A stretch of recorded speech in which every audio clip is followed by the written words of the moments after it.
Mais jusqu'où va aller l'actuel champion des 12 coups de midi, Emilien?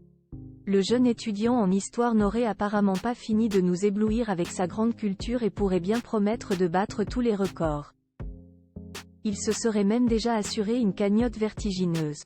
La suite après la publicité depuis le 25 septembre dernier, on n'entend plus parler que des Emiliens dans les 12 coups de midi. Et pour cause, le jeune homme de 21 ans s'illustre chaque jour dans le jeu de Jean-Luc Reichmann sur TF1.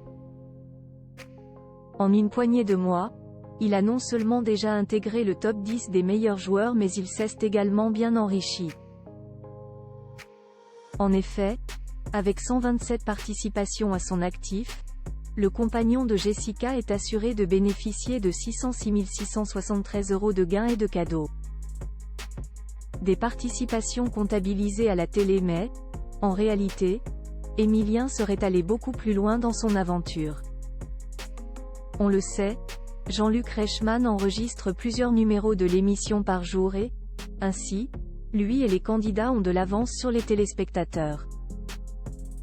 D'après les informations du journaliste Clément Garin, Emilien serait alors assuré d'apparaître sur nos écrans jusqu'au 11 mars prochain, au minimum.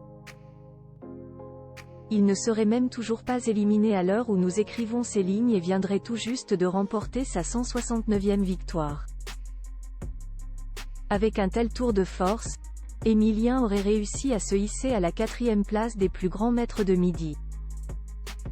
Il serait qui plus est à 2 doigts de surpasser le plus grand champion de l'histoire, Bruno.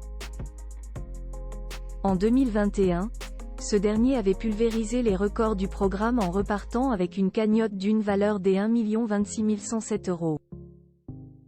Emilien a déjà battu une célèbre championne du jeu, il faudra cependant continuer à se brancher tous les jours sur TF1 pour découvrir la suite du parcours des Emiliens.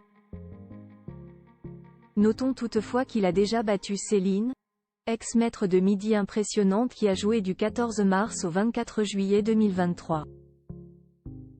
À l'époque, elle avait accumulé 489 495 € de gains et de cadeaux. Ce mardi 30 janvier, le jeune étudiant en histoire a prouvé qu'il ne déméritait en rien en découvrant l'étoile mystérieuse, sous laquelle se cachait la comédienne Renée Zellweger. Un nouvel exploit qui l'a beaucoup ému. Je ne crois pas que ce soit possible de se rendre compte, en tout cas, je n'y arrive pas, a-t-il déclaré à Jean-Luc Reichmann. La suite après la publicité.